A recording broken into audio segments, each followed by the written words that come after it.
প্রিয় দর্শক, সবাইকে প্রীতি শুভেচ্ছা জানিয়ে আমরা SSRM পলিটিক্স প্লাস শুরু করতে চাই এবং সারাদিনের রাজনীতির খবর যদি আজকের আমরা আপনাদের জানাতে চাই যে বিশেষ করে বেগম জিয়ার মুক্তি নিয়ে কিন্তু রাজনীতিতে আমরা নানান ধরনের কথা প্রতিদিন দেখছি, খবরের কাগজে পড়ছি, টেলিভিশনে তো আমাদের বলতে হয়, দেখাতে হয়। অবস্থার দৃষ্টে মনে হয় যে এগুলো বোধহয় গুজব। খালেদা জিয়ার প্যারেলের মুক্তি নিয়ে আপাতত সৌদি আরবে যাচ্ছেন এমন কথা বললেও কিন্তু অনেক ক্ষেত্রে নীতি নির্ধারকরা কিন্তু আবার গুজব বলে উড়িয়ে দিচ্ছেন না। তারা আবার বলেন যে হলেও হতে পারে, কিন্তু গণমাধ্যম যখন তাদের মুখের সামনে ক্যামেরা বা মাইক্রোফোনটি ধরেন তখন কিন্তু তারা অন্য একটি কথা বলে বিষয়টিকে নানাভাবে ইঙ্গিত দেওয়ার চেষ্টা করেন। আমরা আজকের অনুষ্ঠানের শিরোনাম কি রেখেছি সেগুলো বলবো, কিন্তু বলতে চাই ভেতরে ভেতরে কিছু একটা যে ঘটছে সেটি কিন্তু আবার নীতি নির্ধারকরা গোপনে আমাদের কাছে স্বীকারও করেন। আমরা আজকের অনুষ্ঠানের শিরোনাম রেখেছি শুধুই কি গুজব। আমরা সহকর্মী সাজেদা সুইটির একটি প্রতিবেদন দেখব। তার আগে আমাদের সঙ্গে সাবেক আইজিপি AKM শহীদুল হক স্যার আছেন বাংলা ভিশনের সাংবাদিক মাসুদ কামাল, এবং আমার খুবই প্রিয় মানুষ, সবাই আমার প্রিয় মানুষ, এবং সিনিয়র সাংবাদিক আলী হাবিবকে অনেক দিন পর পেয়েছি। প্রত্যেককে শুভেচ্ছা ও অভিনন্দন জানিয়ে আজকের আয়োজন শুরু করতে চাই সাজেদা সুইটির প্রতিবেদনটি দেখে। গণ অনশন ইঞ্জিনিয়ার্স ইনস্টিটিউশন প্রাঙ্গণে করতে চাইলেও লিখিত অনুমতির অভাবে চলে যেতে হলো ভেতরে। উৎসাহী নেতাকর্মীদের ভিড়ে দ্রুত ভর্তিও হয়ে গেল অডিটোরিয়াম। নেতাদের বক্তব্য আর কর্মীদের স্লোগান জুড়ে দলের চেয়ারপারসন বেগম খালেদা জিয়ার মুক্তির দাবি।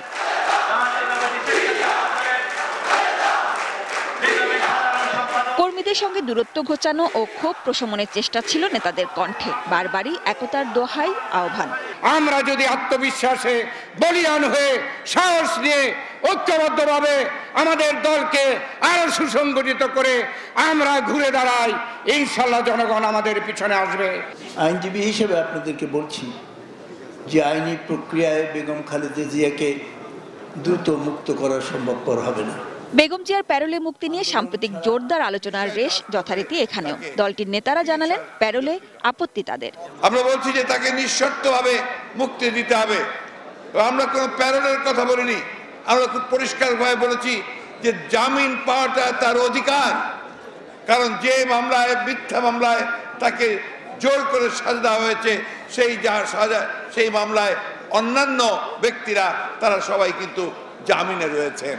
বেগম খালেদা জিয়া কখনো প্যারোলের মুক্তি চান নাই, প্যারোল জানে না প্যারোল কাকে বলে। প্যারোলে যদি মুক্তি দিতে পারেন তাহলে আদালতের প্রাঙ্গণে গিয়ে আপনারা জামিনে বাধা দেন কেন? আমরা কারো অনুকম্পা চাই না। জাতীয় ঐক্যফ্রন্টের আহ্বায়ক ডক্টর কামাল হোসেন এলেন না। তার বার্তা সহ সংহতি জানাতে এলেন জোটের অন্য শরিকরা। ছিলেন 20 দলের শরিকরাও। ঘুরে ফিরে তাদের মুখেও খালেদা জিয়ার প্যারোলের আলোচনা। প্যারোলকে আপোষ হিসেবে দেখছেন তারা, পরামর্শ দিচ্ছেন আপোষ না করার। বেগম খালেদা জিয়া কোনো প্যারোলে যাবেন না। প্যারোলে মুক্তি হবে বেগম খালেদা জিয়ার মৃত্যু গণতন্ত্রের মৃত্যু।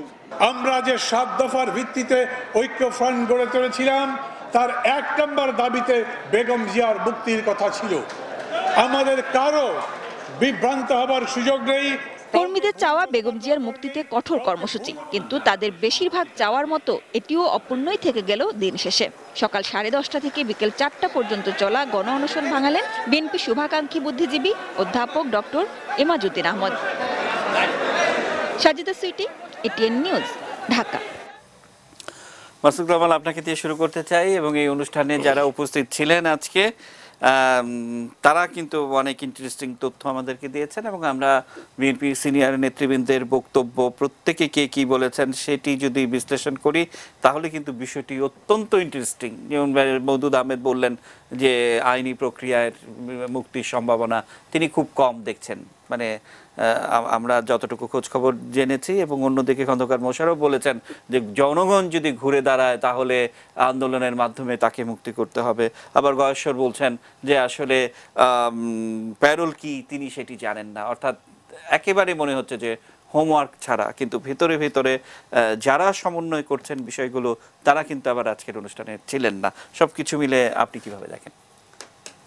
এখানে একটা জিনিস কি, মানে উনি পেরোলে মুক্তি নিচ্ছেন কিনা এই জিনিসটা আপনি যেটা বললেন যে গুজবটাই হচ্ছে, কিন্তু সমস্যাটা হলো এই গুজবটা কিন্তু আরো আগে উঠতে পারতো, আরো আগে না উঠে এখনই কেন উঠছে? খুবই ইন্টারেস্টিং। হ্যাঁ, এটা হলো প্রশ্ন যে গুজব তো উঠেই, অনেক সময় অনেক গুজবই উঠতে পারে, এই সময় কেন, হোয়াই ইন দিস টাইম? দারুণ। তো এখন এটার ক্ষেত্রে নিশ্চয়ই কিছু কারণ তো থাকেই একদম। এখন আমি যদি বলি যে এই কারণটা আছে, আমি এটা শুনেছি, শোনা কথা তো আর আপনি অন ইয়ারে আপনি বলতে পারবেন না, তো শোনা তো অনেক কিছুই যায়। এখন প্রশ্নটা হলো কি জানেন, মানে কতগুলি বিষয় কিন্তু আমরা নানাভাবে শুনি। যেমন ধরেন একটা প্রশ্ন কিন্তু এই সময় খুব গুরুত্বপূর্ণ, সেটা হলো যে আজকে হলো এপ্রিল মাসের 7 তারিখ, এপ্রিলের 30 তারিখ কিন্তু রাজনৈতিকভাবে একটা গুরুত্বপূর্ণ দিন, এই কারণে যে এপ্রিলের 30 তারিখের মধ্যে যদি নির্বাচিত সংসদ সদস্যগণ শপথ না গ্রহণ করেন তাহলে তাদের মানে ওই আসনটা বাতিল হয়ে যাবে, ওখানে আবার উপনির্বাচন হবে, আবার পুনর্নির্বাচন হবে। তো বিএনপির তো জনা 6 লোক আছেন যারা নাকি শপথ নেওয়ার মতো অবস্থায় আছেন, শপথ নিতে পারেন, তারা নেওয়ার তাদের যোগ্যতা আছে। এখন তারা যদি শপথ নেন তারা এমপি হবেন, আর শপথ না নিলে তারা এমপি হবেন না। এখন এদের মধ্যে মির্জা ফখরুল ছাড়া এই নির্বাচিত ব্যক্তিদের আমি কাউকে পর্যন্ত বলতে শুনি নাই যে আমি শপথ নেব না। শপথ যে নেব না এটা জোরে সরে বলেন হলো সেই লোকগুলো যারা নির্বাচন করেছেন কিন্তু ফেল করেছেন। তো এখন এই লোকগুলোর মধ্যে একটা আকাঙ্ক্ষা কাজ করে। এখানে দেখেন কতগুলি বিষয়, যে প্রশ্ন হচ্ছে তাহলে কি কেউ কেউ বলছেন যে আমরা শপথ নিতে পারি এই শর্তে। খুবই ইন্টারেস্টিং। এখন সেই শর্তগুলোর মধ্যে বেগম জিয়াকে পেরোলে মুক্তি দিলে, আমরা ওনাকে মুক্তি দিলে আমি শপথ নিতে পারি, এটা একটা কথা ওনারা হয়তো কেউ কেউ বলে থাকবেন। এখন এটা একটা মানে আসলে ফেস সেভিং এর একটা ব্যাপার থাকে, যে আমি তো মুখ রক্ষা করতে হবে, আমি এই কাজটা করলাম কেন করলাম, আমি একটা অন্তর্ভুক্ত কর্মীদের কাছে জবাব দিতে পারি যে আমি এই কারণে করলাম। এটা হতে পারে, কিন্তু আবার হবে হয়েছেই আমি কিন্তু সেই দাবি করছি না, কারণ তারা তো আর আমার সঙ্গে আলাপ করেন নিয়ে কোনো ডকুমেন্ট সহ, তাই না? তো এখন এটা হতে পারে, কিন্তু আবার নাও হতে পারে।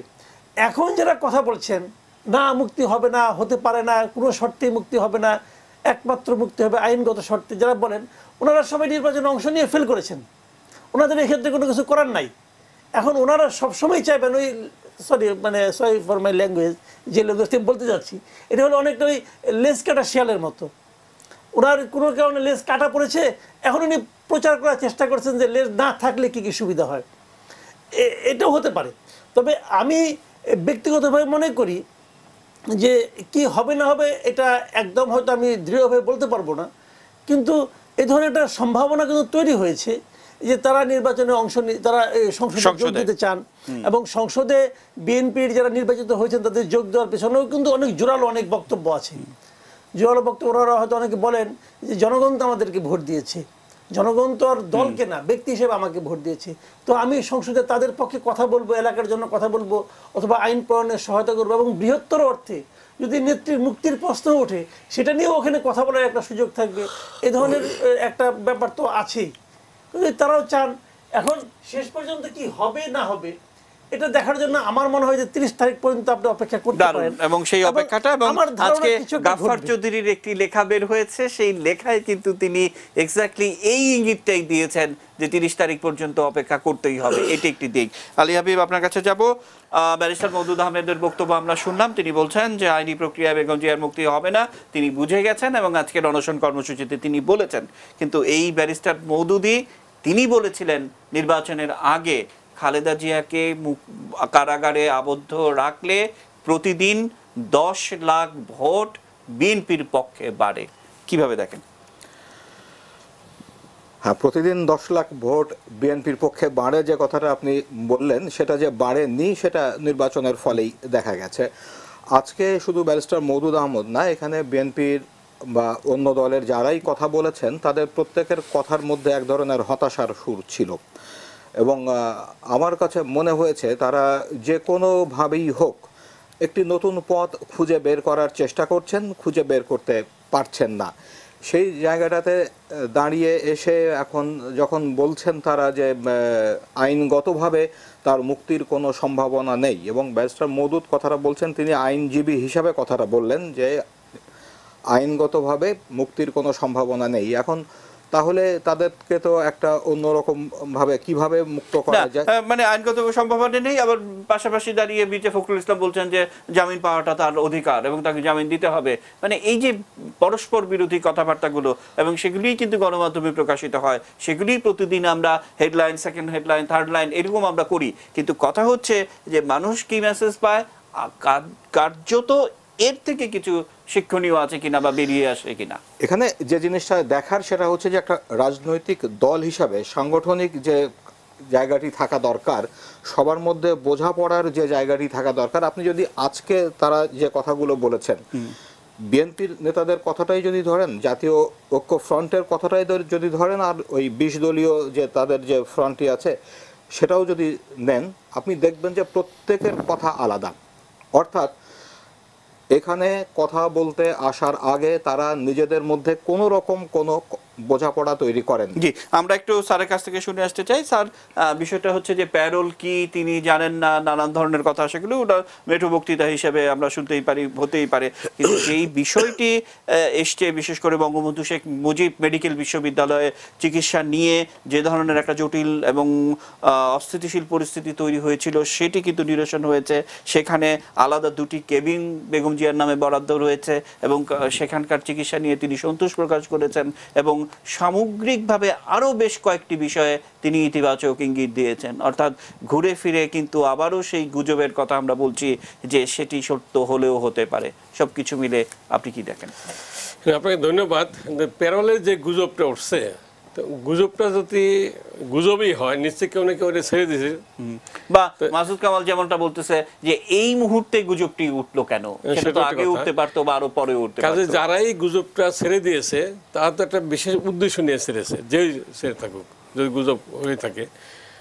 আর গুজব সরকার কেন ছাড়বে আমি জানি না, সরকারের কোনো কারণ তো এখানে নাই। খালেদা জিয়ার জামিন হবে না হবে এটা তো আইনের দৃষ্টি দেখলে আদালতের ব্যাপার, আদালত দেখবে। সে একজন সাজাপ্রাপ্ত আসামি। এখন তাদের কথার মধ্যে সরকার কিভাবে ছাড়বে আমি আমার ধারণা এটা আসে না। সাজাপ্রাপ্ত আসামি তার 10 বছর পর্যন্ত যেটা ট্রায়াল হলো, তারপর আদালত চুলচেরা বিশ্লেষণ করার পরে তারপরে তার ডিফেন্স পক্ষের উকিলও কিন্তু ছিল, তারাও অনেক অকাঠ্যভাবে তার চেষ্টা করছে খণ্ডন করার জন্য। তারপরে আদালত তাদেরকে সাজা দিয়েছে। এখন যদি জামিন পাইতে হয় আদালতই তো দিবে, এখানে সরকারের তো কিছু করার নেই। এখন ওনারা বলতেছে আদালত স্বাধীন থাকতে হবে, আবার বলে এই আদালত সরকারকে দিয়ে আবার জামিন করাতে হবে। এই কন্ট্রাডিকশন তো ঠিক না।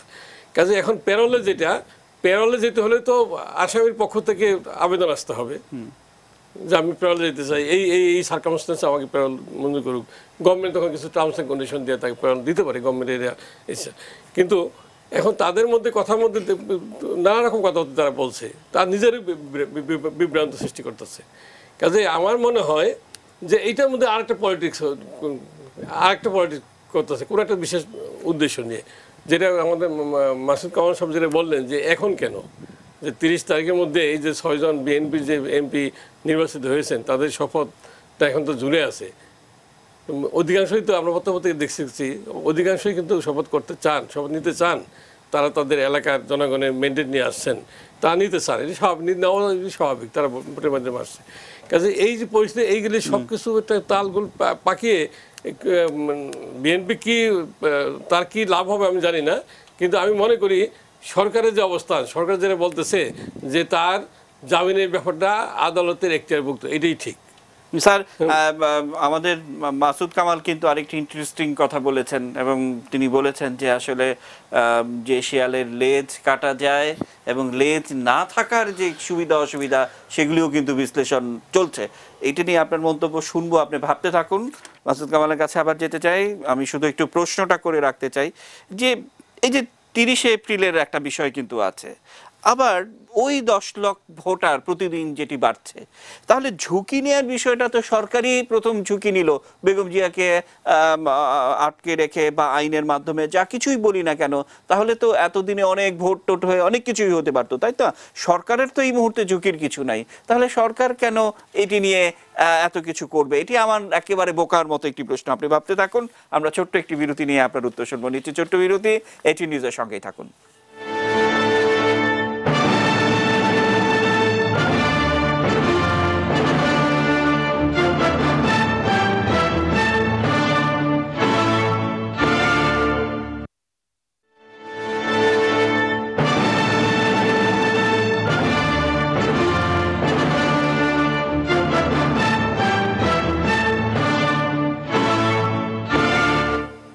প্রিয় দর্শক, বিরতির পর আবার আমন্ত্রণ জানাচ্ছি।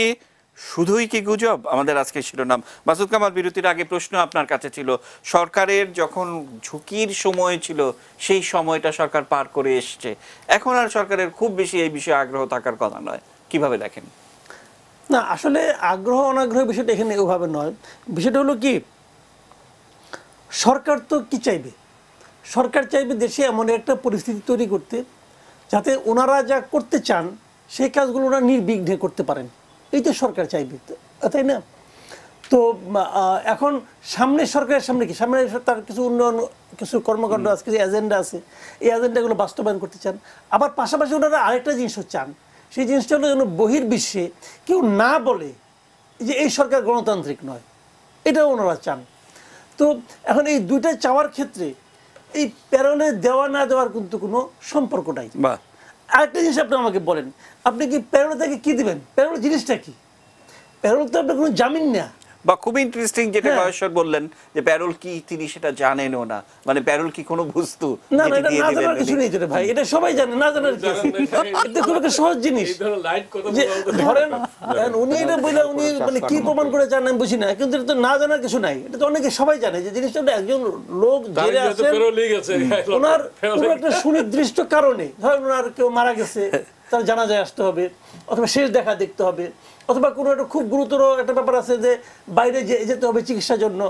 কিন্তু প্যারোল কিন্তু সবসময় সাময়িক সময়ের জন্য, এবং যখন নাকি এই কোনো জানা যায় অথবা কোনো নিকট আত্মীয় কোনো মৃত্যুতে অথবা কোনো কারণে যখন উনি প্যারোলে আসেন, তখন ওনার সঙ্গে সঙ্গে তো পুলিশও থাকে, এবং কাজটা শেষ হওয়ার সঙ্গে সঙ্গে তাকে আবার ব্যাক করার কথা। এখন কেউ কেউ ব্যাক করেন না, ওটা তো উদাহরণ, যেমন তারেক রহমান, উনিও তো প্যারোলে মুক্তি পেয়েছিলেন, উনি গিয়েছিলেন চিকিৎসা করতে, চিকিৎসা শেষ হয়ে যাওয়ার পর যদি উনি আইন মান্যকারী নাগরিক হয়ে থাকেন তাহলে কিন্তু ওনার ব্যাক করা উচিত ছিল। উনি ব্যাক না করে প্রমাণ করেছেন যে উনি আইন মান্যকারী নাগরিক নন। তো এখন আমাদের সাবেক প্রধানমন্ত্রী খালেদা জিয়া, উনি আইন মান্যকারী ব্যক্তি নন, এটা তো আমি মানতে পারি না। তারেক জিয়া তো এরকম কোনো সরকারি দায়িত্বে ছিলেন না, কাজে উনি এটা করতেই পারেন। কিন্তু ওনার মা যিনি, উনি তো একজন প্রধানমন্ত্রী ছিলেন, উনি তো এরকম করবেন না। তার মানে উনি সাময়িক সময়ের জন্য বাইরে আসবেন, এসব লাভ কি? আমি তো কোনো লাভ দেখি না। আসবেন আবার ব্যাক করবেন, লাভটা কি হলো? বরঞ্চ মির্জা ফখরুল যেটা বলেছেন, এটাকে আমি মনে করি এটা খুবই পরিধানযোগ্য, যে ওনারা বলছেন যে আমরা ওনারা প্যারোলে মুক্তি চাই না, মানে ওনারা আসলে সাময়িক মুক্তি চান না, ওনারা মানে জামিন চাচ্ছেন, জামিনে যে শর্ত সেগুলো পূরণ করে জামিন চাচ্ছেন। এটা চাইতেই পারে, এটা ওনাদের রাজনৈতিক স্ট্যান্ড হতেই পারে। তবে সব কিছুই নির্ভর করছে যে বেগম খালেদা জিয়া নিজে কি চান তার উপর। আইনজীবীরা তো চাচ্ছেনই, এখন উনি যদি বলেন যে আইনজীবীদের চাওয়ার বাইরেও আমি সাময়িক সময়ের জন্য হলেও বাইরে যেতে চাই, তাহলে উনি প্যারোলের আবেদন করতে পারেন। এবং আমাদের স্বরাষ্ট্রমন্ত্রী তো বলেই দিয়েছেন, যদি উনি আবেদন করেন আমরা সেটা আইনগত বিচার করে দেখব। এবং অনেক দূরই বলেছেন এবং পরিষ্কার করেই বলেছেন, তাই না? ওটাও তো আইনগত পদ্ধতি। আমরা একটু শহীদুল হক স্যারের কাছ থেকে শুনে আসতে চাই আপনার আগের বক্তব্যের, স্যার যদি কোনো ব্যাখ্যা দেন যে স্যার মানে সেই জায়গাটিও কিন্তু নানাভাবে আলোচনায় এসছে, যে অর্থাৎ দলের ভেতরে নানা ধরনের মত, সেই মতকে ছাপিয়ে বা একটা কার্যকর দিকে যাওয়াটা কতটা কঠিন, কতটা সহজ? স্যার না, আমরা তো বিগত 10 বছর আপনার সেই 2009 থেকে দেখেছি বিএনপি বা জামাত যারা আছে তারা তাদের যে আন্দোলনের নামে যে সন্ত্রাস করেছিল, মানুষ পুড়িয়ে মারছে, মানুষ পুলিশ মারছে, এবং তারা কিন্তু বড় বড় হুঙ্কার দিছে যে এটা করবো, ওইটা করবো, ওটা করবো। কোনো হুঙ্কারই কিন্তু তারা শেষ পর্যন্ত কিছু করতে পারেনি, এবং তাদের এই হুঙ্কারের মধ্যেই গেছে, বাস্তবে এটা কোনো প্রতিফলন দেখিনি।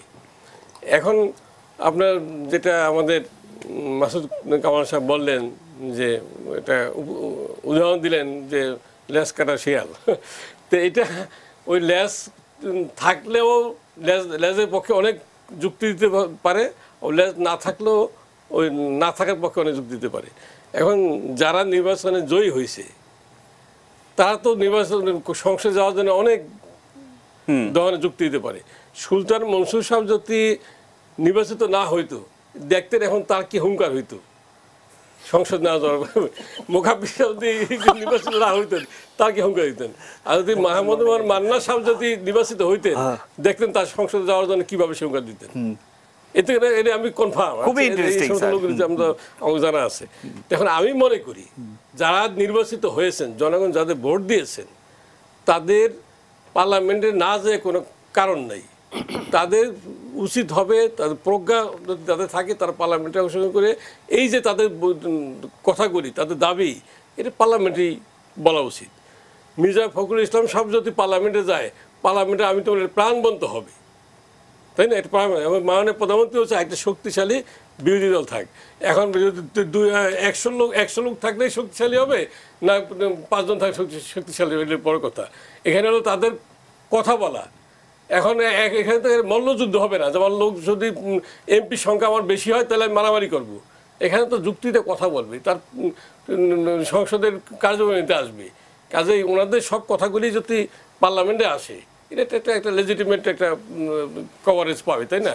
কাজে আমার মনে হয় পার্লামেন্টই তাদের যাওয়া উচিত, এবং পার্লামেন্টে গিয়েই তাদের পার্লামেন্টের ভিতরেও তারা আন্দোলন করুক, পার্লামেন্টের বাইরেও আন্দোলন করুক, জনগণের কথাগুলি ভিতরে বলুক, বাইরে বলুক, তাহলেই তো সেটা গণতন্ত্রের কথা বলতে আছে, সে গণতান্ত্রিকভাবে সেটা আসবে। সরকারের বিরুদ্ধে যত রকম কথা পার্লামেন্টে বলুক, তারা অসুবিধা কি? কাজেই যারা ভোট দিয়ে তাদের নির্বাচিত করছে, তাদের অধিকার প্রতিষ্ঠা করার জন্য, তাদের এই ভোটের যে ম্যান্ডেটের মূল্য দেওয়ার জন্য আমার মনে হয় তাদেরকে যাওয়া উচিত। আলী হাবিব, যে কথা বলছিলাম যে বেশ কিছু অগ্রগতির খোঁজ খবর কিন্তু আমরা প্রতিদিনই অনলাইন মাধ্যমে কিংবা পত্রপত্রিকাতে একটু দেখছি। সে ধরনের বিষয় যেমন আছে, আবার আজকেও কিন্তু ভেতরে ভেতরে অনেক কাজ হয়েছে, যেটি আমাদের এন্ড থেকে হয়তো আমরা পেয়েছি, আপনাদের এন্ড থেকেও আপনারা পেয়েছেন। সামগ্রিক দিক বিবেচনায় কি বলবেন? আমি যদি আমাদের আজকের বিষয়টাতে আসি, যে যেটা বলা হচ্ছে শুধুই কি গুজব, একটা প্রশ্ন তোলা হয়েছে। তো এটা শুধুই গুজব নয়, এর পেছনে অনেক সত্য আছে, এবং এর পেছনে তৃতীয় পক্ষ, চতুর্থ পক্ষ কেউ যে আছেন, সেটাও কিন্তু এখন সংবাদকর্মী হিসাবে আমাদের কাছে স্পষ্ট হওয়া শুরু করেছে, এবং যারা রাজনীতি বিশ্লেষণ করেন, পর্যবেক্ষক যারা, তাদের কাছেও এটা খুব স্পষ্ট হয়েছে, রাজনীতিবিদদের কাছে তো বটেই। এবং মনে হচ্ছে, আমার কাছে অন্তত সংবাদকর্মী হিসাবে মনে হচ্ছে যে ভেতরে ভেতরে একটা খুব বড় ধরনের প্রক্রিয়া চলছে। আমার কাছে যেটা মনে হয় যে শর্তগুলো কি কি হতে পারে, হয়তো সেই বিষয়টা নিয়ে এখন পর্যন্ত কাজ হচ্ছে। আমরা কদিন আগেই একটা খবর দেখেছিলাম, যেটা হচ্ছে যে খালেদা জিয়ার মুক্তির বিষয়টা নিয়ে তৃণমূল সহ অন্য নেতাকর্মীদের চাপ ছিল, এবং সেই খবরটি সংবাদ মাধ্যমে এসেছিল যে বিএনপির নেতারা দায়িত্বশীল একজন মন্ত্রীর বাড়িতেও গিয়েছিলেন কথা বলার জন্য, তারা কথা বলেছেন সেখানে। এছাড়া খালেদা জিয়ার আইনজীবী যিনি খন্দকার মাহবুব হোসেন, তিনি আজকেও কিন্তু প্যারোলের বিষয়টি উল্লেখ করেছেন। গত বছরের মাঝামাঝি সময়ে 13ই জুন বোধহয় এরা করেছিলেন, এবছরে একবার করেছেন গত মাসে, আজকে আবারও কিন্তু উনি এই বিষয়টা নিয়ে কথা বলেছেন এবং প্যারোলের বিষয়টি বলেছেন। তার মানে এটা শুধুই গুজব নয়, বিষয়টি নিয়ে কাজ হচ্ছে, এবং খুব শিগগিরই হয়তো আমরা দেখতে পাবো যে তার ফলটা কি দাঁড়িয়েছে, তিনি পাচ্ছেন কি পাচ্ছেন না। হয়তো শর্ত যেগুলো নিয়ে কথা হয়েছে, সব শর্ত হয়তো আমাদের সামনে আসবে না, কিছু শর্ত হয়তো আড়ালেই থেকে যাবে, কিছু বিষয় আমাদের জানা হবে না, গণমাধ্যমেও হয়তো সেগুলো আসতে পারবে না, বা সেগুলো সাধারণ দর্শক পাঠকের কাছে যাবে না। কিন্তু এই শর্তগুলো পূরণ হয়ে গেলে তখন গুজব যে শুধুই গুজব নয়, এটা প্রমাণিত হবে বলে আমি মনে করি। অসংখ্য ধন্যবাদ মাসুদ কামাল, আপনি শুধু একটু ভাবতে থাকুন। গেল 2 এপ্রিল ডিপ্লোম্যাটদের একটি সভা বিএনপির পক্ষ থেকে ডাকা হয়েছিল এবং অনেকেই উপস্থিত ছিলেন, এবং সেখান থেকে বের হয়ে খুব একটা ব্রিফিং না করলেও আমরা আমাদের সূত্র থেকে নিশ্চিত হয়েছি এই বিষয়টি নিয়েই কিন্তু, অর্থাৎ প্যারোলের বিষয়টি নিয়েও কিন্তু সরকারকে নানাভাবে বোঝাতে তাদের পক্ষ থেকে বলা ছিল। আমরা শুনবো আপনার কাছ থেকে। আমরা একটা ছোট্ট বিরতি নিয়ে ঘুরে আসতে চাই। নিচ্ছি ছোট্ট বিরতি, এটি নিউজের সঙ্গেই থাকুন।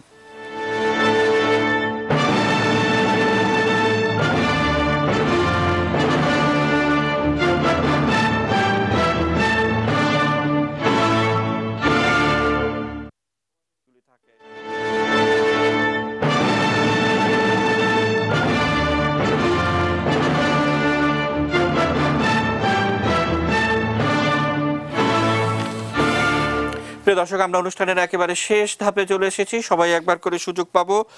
শহীদুল হক স্যার, আপনি শেষ করবেন, আপনি ভাবতে থাকুন কি বলবেন। বিশেষ করে মাসুদ কামাল, যে কথা বলছিলাম যে ডিপ্লোম্যাটদের সঙ্গে যে বৈঠকটি ছিল সেখানে যে বিষয়টি ছিল যে স্বাস্থ্য সংশ্লিষ্ট বিষয়ে আলোচনা হয়েছে, একাধিক ডিপ্লোম্যাট আমরা কথা বলেছি, তারাও কিন্তু এই কথাগুলিই বলেছে।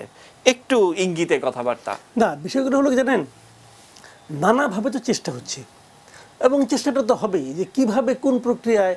এবং সরকার বারবার একটা কথা বলতেছেন যে উনি আইনগতভাবে জেলে আছেন এবং আমরা আইনের বাইরে তো কিছু করতে পারবো না। এখন এই জন্যই নানা রকম আইন খোঁজা হচ্ছে, আইনের তো নানা গলি উপগলি আছে, এগুলি কিছু একটা খোঁজা হচ্ছে। হ্যাঁ, আমি প্যারোল নিয়ে একটু আগে যে কথাটা বললাম আপনাকে, যে প্যারোলটা কখন দেওয়া হয়, এই অসুখ বিসুখ অথবা জানাজা টানাজা এ সমস্ত। কিন্তু এরকম তো আরেকটা ব্যতিক্রম কিন্তু আছে। ব্যতিক্রম কীরকম, আপনার একটা অর্ডিন্যান্স ছিল খুব সম্ভবত কি probation of offenders ordinance, maybe এরকম একটা নাম ছিল। সেই অর্ডিন্যান্সের একটা ধারা আছে, মেবি 5 নম্বর ধারা। সেখানে যে জিনিসটা বলা হয়েছে যে আদালতের একটা এখতিয়ার দেওয়া হয়েছে, একজন দণ্ডপ্রাপ্ত ব্যক্তিকেও আদালত চাইলে 3 বছর পর্যন্ত বাইরে রাখা, আদালতে মানে জেলখানার বাইরে দেওয়ার অনুমতি দিতে পারে, চিকিৎসার জন্য হোক অমুক হোক এরকম দিতে পারে। কিন্তু দেখেন এই প্যারোলে কিন্তু আমাদের আপনার মাননীয় প্রধানমন্ত্রী শেখ হাসিনা উনিও কিন্তু একদম মুক্তি পেয়ে বিদেশ যে চিকিৎসা করেছিলেন, এটা মানে খুব একটা অজানা অচেনা কিছু না। কিন্তু এখন ওই যে আপনার অর্ডিন্যান্সের যে 5 নম্বর ধারাটা, ওইটাই হয়তো আইনজীবীরা এখন খুঁজে টুজে বের করছে যে এই পদ্ধতিতে ওনাকে বের করা যায় কিনা। কারণ সমস্যাটা হলো কি, হ্যাঁ জামিন উনি পেতে পারেন, জামিন পেলে পরবর্তী যে রায়টা হবে ওই রায় যদি দোষী সাব্যস্ত হন ওনাকে আবার নিয়ে ভিতরে ঢুকে দেবে। এখন এটা ওনাকে যদি বাইরে যদি মানে মুক্ত থাকতে চান দণ্ডপ্রাপ্ত হওয়ার পরেও, সেক্ষেত্রে কিন্তু এই ধারাটা কাজ করতে পারে। আমার মনে হয় এই যে ওরা আইনজীবী তো সব দিকে আছে, ওনারা এইগুলো গবেষণা করে এগুলি বের করেছেন। এখন ইমিডিয়েট বলতে একটু লজ্জা লাগে, কাজেই এই না নিব না, আরেকবার কহিলে আরেকবার সাদিলে খাইব ধরনের এই ধরনের কিছু একটা হচ্ছে আর কি আনা পড়ে। আমরা শেষ করব আলী হাবিব, আপনি একদম ছোট করে, কারণ আমরা স্যারকে দিয়ে শেষ করব অনুষ্ঠান। হাবিব ভাই। হ্যাঁ, বিষয়টা আমি যেটা আগেই বলেছি যে গুজব শুধুই গুজব নয়, এই গুজবটা হয়তো সত্য পরিণত হবে এবং তার একটা পথ তো মাসুদ কামাল দেখিয়েও দিলেন যে কিভাবে গুজবটা সত্য পরিণত হতে হয়। এবং আজকে বিএনপি নেতাদের যে কথা, গত কয়েকদিন ধরে তারা যে কথাবার্তাগুলো বলেছেন, এমনকি তার আইনজীবীরাও যে কথাবার্তাগুলো বলেছেন, সেই জায়গাটাতে এসে মনে হচ্ছে যে এটা এই যে গুজবটি আছে এটা সত্য পরিণত হলেও হতে পারে। এখন কিভাবে গুজবটি সত্য পরিণত হবে সেটা দেখার অপেক্ষা। এবং যেমনটা মাসুদ কামাল বলছিলেন 30 এপ্রিল পর্যন্ত অপেক্ষা করতে হবে। শহীদুল হক স্যার, শেষ কথা কি বলবেন? না, এখন এই যে আপনি যে প্যারোলের গুজবের কথা বললেন, এটা আজকে যে বিএনপি নেতাদের যে বিভিন্ন বক্তব্য, বিশেষ করে মধু সাহেব তো বলেই দিলেন যে আইনগতভাবে এটা সম্ভব না। কাজে তাদের সুরে বোঝা যায় যে আইনগতভাবে যেহেতু তার মনে জামিন সম্ভব না, তো বিকল্প একটা কিছু করতে হবে। বিকল্প করতে হবে প্যারোল। এখানে মাসুদ কামাল সাহেব যেটা বলেন প্রবেশন অফেন্ডার, সেটা আমাদের দেশে জুভেনাইল অফেন্ডারদের ক্ষেত্রে প্রযোজ্য, অ্যাডাল্টদের ব্যাপারে প্রযোজ্য না। তো এখন এই যে বেগম জিয়ার চিকিৎসাটা কিন্তু পলিটিসাইজড হয়ে গেছে। একজন আসামির চিকিৎসার দায়িত্ব সরকারের জেল কোড অনুযায়ী, এবং বঙ্গবন্ধু মেডিকেল কলেজ যেটা, সেটা সবচেয়ে বাংলাদেশের অ্যাপেক্স বডি, সেখানে ট্রিটমেন্ট করা হইতেছে। সেটাও যদি তাদের আস্থা নাই, তাইলে তাদেরকে কি চায় তারা? এখন মেডিকেল গ্রাউন্ডে প্যারোল ছাড়া তো উপায় নেই। কাজে মেডিকেল গ্রাউন্ডে যদি প্যারোল দেওয়া হয়, তারপরে তাকে বিদেশে চিকিৎসা নেওয়া হয়, তাহলে সেটা হয়তো হতে পারে। কাজে এই গুজবের পিছনে কিন্তু কিছুটা কারণ আছে, এবং আমার মনে হয় যে গুজব একেবারে নেহায়েত গুজব না, তার মধ্যে কিছু অবশ্যই আছে।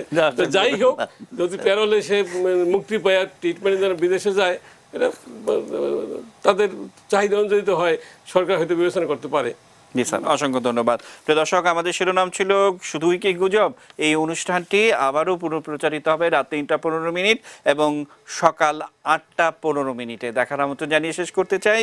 শুভরাত্রি।